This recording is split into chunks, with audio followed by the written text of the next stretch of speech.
জাতীয় বিশ্ববিদ্যালয়ের অধীনে অনার্স ভর্তি পরীক্ষার আবেদন কিভাবে করবে। আবেদনের মূল কাজ হচ্ছে কিন্তু এই পেজটা। এখানে তোমরা কিভাবে কাজ কমপ্লিট করবা আর এরকম একটা আবেদন ফর্ম তুমি পাবা, সেটা কিভাবে পাবা এই পুরো জার্নি এই ভিডিওতে দেখানো হবে।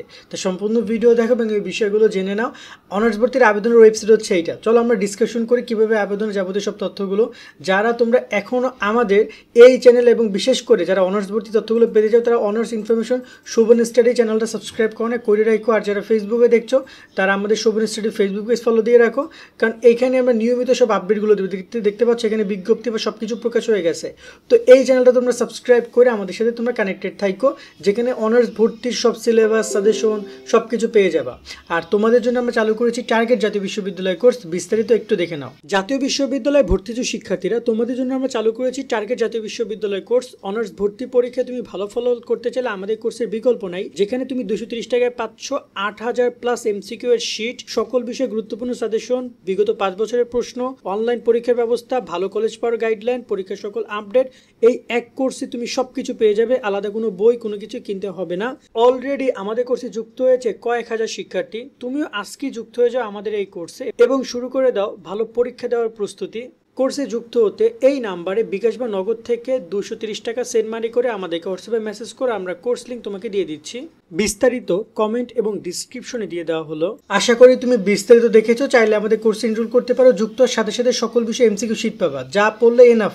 তোমার আর কোনো বই কোনো কিছুই করতে হবে না, ওইগুলো পড়লেই হয়ে যাবে। ওখান থেকে প্রশ্ন কমন আসবে। আর তাছাড়াও পাচ্ছ ভর্তি পরীক্ষা পর্যন্ত সকল গাইডলাইন। অলরেডি প্রায় কয়েক হাজার শিক্ষার্থী যুক্ত হয়ে গেছে। যুক্ত হওয়ার সাথে সাথে গাইডলাইনগুলো পাবা এবং পরীক্ষা পর্যন্ত তোমাদের যে কোনো ডাউট থাকলে আমাদের সাথে সেগুলো ক্লিয়ার করতে পারবা। তো চলো আমাদের একটু কথা বলে আবেদন প্রসেসটা নিয়ে। এই হচ্ছে ওয়েবসাইটের নাম হচ্ছে apponou.edu.bd, মানে এই ওয়েবসাইটে গিয়ে আবেদন করতে হবে তোমাদেরকে। ওয়েবসাইট লিঙ্কটাও আমি ডিসক্রিপশনে দিয়ে দেওয়ার চেষ্টা করব, অথবা তোমরা গুগলে গিয়ে সার্চ করলেও হবে। এরপরে তোমাদেরকে এখানে আবেদন করতে হবে। অ্যাপ্লাই নাও বাটনে ক্লিক করার পরে, বা রাইট নাওতে অ্যাপ্লাই শুরু হয় না কেন, কারণ আবেদন শুরু হচ্ছে আগামী 23 তারিখে। তো আমি তোমাদেরকে একটা কথা বলতে চাই, আমরা তোমাদেরকে এই ভিডিওটা দেখাচ্ছি তোমাদের আবেদনের বেসিকটা ক্লিয়ার করার জন্য। তবে আমরা তোমাদেরকে আমাদের যে শোভন স্টাডি চ্যানেলটা রয়েছে, এই যে অনার্স ইনফরমেশন শোভন স্টাডি, এই চ্যানেলটাতে একদম আবেদন করেই তোমাদেরকে লাইভ দেখাই দিব, আবেদন করে লাইভ দেখাই দিব। সো তোমরা কিন্তু সেটা আমাদেরকে এখান থেকে কানেক্ট হয়ে যাবা। ওকে, দেন আমরা এবার একটু কথা বলি তোমাদের এখানে যাবতীয় কী কী বিষয় রয়েছে সেটা নিয়ে। যদি আমরা এখানে ডিসকাশন করতে চাই, আবেদন শুরু হচ্ছে 23 তারিখে। সো 23 তারিখে তোমরা এই যে অ্যাপ্লাই নাও বাটনে ক্লিক করে আবেদন করতে যাবা। আবেদন করতে কিছুই লাগবে না। চলো আমি তোমাদেরকে প্রথম ধাপটা দেখে আবেদন করতে কী লাগবে। তোমরা দেখতে পাচ্ছ আবেদনের প্রথম পেজ হবে এমন, যেখানে স্টেপ 1-এ বলবে তোমাকে এসএসসি এইচএসসির তথ্য দিতে। তো তুমি তোমার এসএসসি এইচএসসির তথ্য দিবা। এখানে এসএসসির রোল নাম্বারটা দিবা, বোর্ডের নাম দিবে এবং পাশের সাল দিবা। পাশের সাল 22-23 যে কোনো একটা সিলেক্ট করবা, আর তোমার বোর্ডের নাম আসবে সেখান থেকে একটা সিলেক্ট করবা। আর এখানে আসবে এইচএসসির তথ্যগুলো দিবা, যেখানে তোমার রোল নাম্বার দিবা, এইচএসসি এডমিট কার্ড দেখে, আর বোর্ডের নাম দিবা আর পাশের সাল দিবা। এই দুইটা তথ্য দিয়ে দিবা। তারপর নেক্সট বাটনে ক্লিক করবা। এই যে নেক্সট বাটনে তুমি যদি যখনই ক্লিক করবা তখনই অটোমেটিক্যালি তোমার সামনে তোমার ইনফরমেশনগুলো দেখাবে, যেখানে তোমার নাম দেখাবে, যে দেখতে পাচ্ছ এই যে রাজীব হোসেন, আব্দুল ওয়াহিদুদ্দিন, এরকম দেখতে পাচ্ছ ওদুদুদ্দিন, এরকম মোল্লা, এরকম তোমার নাম সহ সব কিছু দেখাই দিবে। এবং তোমার এসএসসির রেজাল্ট কত ছিল, জিপিএ কত আসছে, এইচএসসির জিপিএ কত আসছে, এগুলো তারা অটোমেটিক্যালি শো করবে তোমার। ওকে, এখানে তোমার কোনো কিছু করার নাই। এরপর তুমি নেক্সট বাটনে ক্লিক করবে। আর দেখবে এখানে তোমার মানে তোমার লিঙ্গ ঠিক আছে কিনা। যদি এখানে মেল থাকে, তুমি যদি ছেলে হও তাহলে মেল থাকবে, মেয়ে হলে মানে ফিমেল থাকবে। যদি সেটা ভুল থাকে তাহলে এটা চেঞ্জ ক্লিক টু চেঞ্জ বাটনে ক্লিক করে এটা চেঞ্জ করে সঠিক করে নিবা। দেন নেক্সট বাটনে ক্লিক করবা। নেক্সট বাটনে ক্লিক করার পরে তুমি দেখতে পাচ্ছ তোমার সামনে এই পেজটা ওপেন হবে। এই পেজে এবার তোমার সব কার্যক্রম, যেটা আমরা এখানে বলছিলাম, দেখতে পাচ্ছ। যখন একজন সায়েন্সের স্টুডেন্ট, সে কিন্তু সায়েন্সের সাবজেক্টগুলো অ্যাপ্লাই করতে পারবে, সে কমার্সের সাবজেক্ট অ্যাপ্লাই করতে পারবে, সে মানবিকের সাবজেক্ট অ্যাপ্লাই করতে পারবে। ওকে, মানে সায়েন্সের শিক্ষার্থীরা সব সাবজেক্ট অ্যাপ্লাই করতে পারবে। তবে যারা কমার্সের শিক্ষার্থীরা তারা শুধু কমার্স এবং আর্টসের সাবজেক্টগুলো অ্যাপ্লাই করতে পারবে। অথবা যারা হচ্ছে তোমার আর্টসের শিক্ষার্থী, তারা কমার্স এবং আর্টসের সাবজেক্ট, মানে কমার্স এবং হচ্ছে বিজ্ঞানের ব্যবসার শিক্ষার্থীরা, কমার্স এবং হচ্ছে তোমার মানবিকের শিক্ষার্থীরা সায়েন্সের সাবজেক্ট অ্যাপ্লাই করতে পারবে না। আমি জাস্ট এইটুকুই বুঝাচ্ছি তোমাদেরকে। দেন তোমরা দেখতে পাচ্ছ এখানে রয়েছে তোমার সামনে কলেজ সিলেকশন। এইখানে কিন্তু তোমার কোনো কাজ নেই। 1 নম্বর কলমে, 2 নম্বর কলমে তোমাকে কলেজ সিলেক্ট করতে হবে। তুমি কোন কলেজে আবেদন করতে চাও। তুমি এই যে সিলেক্ট ডিভিশন থেকে তুমি আগে তার বিভাগটা সিলেক্ট করবা, ওই কলেজটা কোন বিভাগে বিভাগে আছে। এখানে সবগুলো বিভাগ যেমন ঢাকা, রাজশাহী, বরিশাল, চট্টগ্রাম, সিলেট, কুমিল্লা এরকম সবগুলো বিভাগ আসবে। সিলেক্ট করবা, করার পরে তুমি সিলেক্ট ডিস্ট্রিক্ট, ওই কলেজটা কোন ডিস্ট্রিক্টে আছে। যেমন ওই কলেজটা আছে ধরুন আমি ঢাকা সিলেক্ট করলাম, এখানে পরে সিলেক্ট করলাম আমি হচ্ছে গিয়ে ধরুন ঢাকা মহানগর, অথবা আমি সিলেক্ট করলাম কুমিল্লা, আমি সিলেক্ট করলাম বা আমি চট্টগ্রাম সিলেক্ট করলাম, চট্টগ্রাম পরে আমি কক্সবাজার সিলেক্ট করলাম। এরকমভাবে ওকে জেলা সিলেক্ট করতে হবে।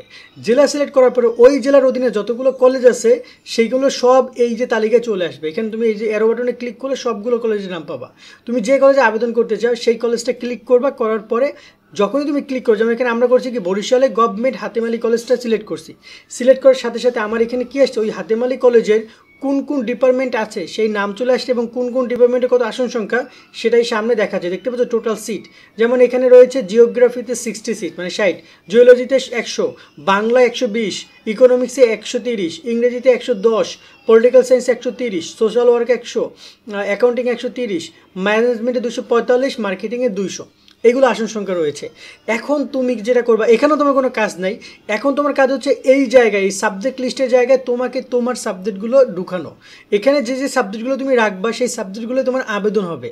তো তুমি যদি এখন চাও যে আমি বাংলা 1 নম্বর আবেদন করব, তাহলে বাংলাটার উপরে ক্লিক করবা, দেখবা যে এটা এই পাশে চলে আসছে। দেন তুমি ওইটা 1 নম্বরে রেখে আবেদন করবা। তুমি চাচ্ছ যে ইংরেজিতে আবেদন করবে, ইংরেজির উপরে ক্লিক করবা, এখানে ইংরেজি চলে আসবে। তুমি চাচ্ছ যে অ্যাকাউন্টিংয়ের উপর আবেদন করবে, অ্যাকাউন্টিংয়ের উপরে ক্লিক করবে, এটা এখানে চলে আসবে।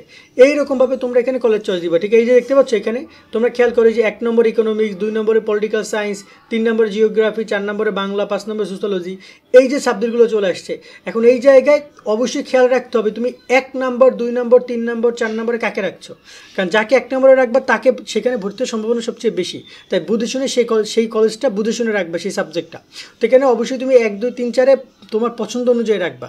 যাকে বেশি পছন্দ করো বা যেখানে ভর্তি হতে চাও সেগুলোকে 1, 2 নম্বরে রাখবা। দেন এইটুকুই কাজ। এরপরে তুমি নেক্সট বাটনে ক্লিক করবা।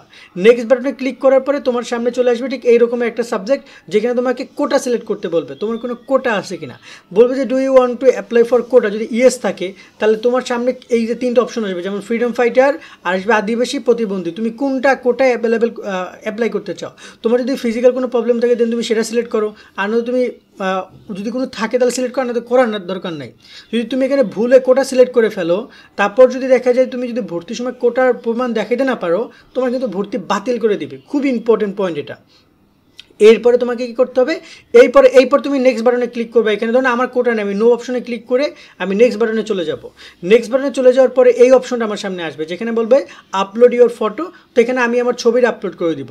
অবশ্যই এই ছবিটা 50 কেবির মধ্যে হইতে হবে। অনেকে 1 MB 2 MB ছবি আছে তোমার কাছে, এটা 50 কেবি কেমনে করবে, অনলাইনে এরকম সফটওয়্যার আছে, বা এখানে একটা সফটওয়্যার ওরা দিয়ে দিবে তোমাকে, যেখান থেকে চাইলে তুমি ছবিটা কমায় নিতে পারবা। তারপরে সেই ছবিটা এখানে আপলোড করে দিবা, মোবাইল থেকে আপলোড করে দিবা। ব্রাউজার বাটনে ক্লিক করলেই মোবাইলে তোমার গ্যালারিতে চলে যাবে। তারপরে একটা করে যে ছবিটা তোমার ভালো লাগে সেটা আপলোড করে দেন এখানে একটা মোবাইল নাম্বার চাইবে। খুবই ইম্পর্টেন্ট বিষয়, এই মোবাইল নাম্বারটা তোমাকে দিতে হবে, কারণ এটা কিন্তু পরবর্তীতে ভর্তির সিকিউরিটি কোড অনেক কিছু চাইবে, আবেদনের SMS, তারপর কলেজ কনফার্মেশন সব কিছু এই নাম্বারে যাবে। তাই সচল মোবাইল নাম্বার যেটা তোমার মোবাইল নাম্বার সেটা দিবা। দেওয়ার পরে তুমি এখানে প্রিভিউ অ্যাপ্লিকেশন অপশনে ক্লিক করে তোমার অ্যাপ্লিকেশনটা আরেকবার দেখে নিবে যে তুমি কোন কলেজে অ্যাপ্লাই করেছো, সব কিছু দেখাবে তারা এখানে। এই যে দেখতে পাচ্ছ, এখানে দেখতে পাচ্ছ সাবজেক্ট চয়েস লিস্ট, এই যে 1 number sociology, social work, political science, 2 number এভাবে দেখাবে। দেখানোর পরে সাবমিট অ্যাপ্লিকেশন অপশন তুমি ক্লিক করবা। ক্লিক করার পরে তোমার কাছে এরকম একটা আসবে যে ডাউনলোড এডমিট কার্ড অথবা download form, download admit card আসবে না, সরি, ডাউনলোড তোমার অ্যাপ্লিকেশন ফর্ম আসবে। সেই অ্যাপ্লিকেশন ফর্মটা তুমি ডাউনলোড করবা। করার পরে তোমাকে এরকম ইন্টারফেস চলে যাবে। এরপর তুমি চাইলে এই যে এরকম সাবমিটেড দেখাবে, এবং এই যে ডাউনলোড এডমিট কার্ড বা ডাউনলোড এখানে একাডেমিক ফর্ম আসবে, সো অ্যাডমিশন ফর্ম এখানে ক্লিক করে পয়েন্ট এসে আমি আবারও বলছি, এই যে এখানে তুমি সর্বোচ্চ 15টা পর্যন্ত সাবজেক্ট চয়েস করতে পারবা। এই পয়েন্টে এসে আমি আবার দেখাচ্ছি, এই যে এই জায়গাটায় 15টা পর্যন্ত সাবজেক্ট চয়েস করার অপশন আছে। যদি তুমি সেটার যোগ্য থাকো তাহলে অবশ্যই তোমাকে আবেদনের সুযোগ দিবে। এবং এখানে তোমরা একটা জিনিস খেয়াল করো, যদি তুমি যখনই টাকা জমা দিবা তখন এখন তোমাকে লেখা, যখন তুমি আবেদন করবে তখন তোমার দেখাবে কি সাবমিটেড দেখাবে, আর যখন তোমার টাকা জমা দিবা এবং হচ্ছে যে আবেদন করবে তখন এখানে কি দেখাবে জানো, রিসিভড লেখা দেখাবে। এটা নিয়ে আমরা পরে নয়, আমাদের এই চ্যানেল যেটা রয়েছে শোভন স্টাডি, এটা নিয়ে আমরা ডিসকাশন করে দিব। এই ছোটোখাটো বিষয়গুলো আমরা এই চ্যানেলে পাবা। আর যারা আমাদের কোর্সে যুক্ত হয়ে গেছো, যুক্ত কোর্সে তো তুমি এগুলো সবই পেয়ে যাচ্ছ। সো কোর্স এনরোল করে থাকো তোমাদের, এটা আমি বলবো। আজকের মতো ভিডিও আমরা এখানে শেষ করছি। সকলে অনেক অনেক ভালো থাকবা।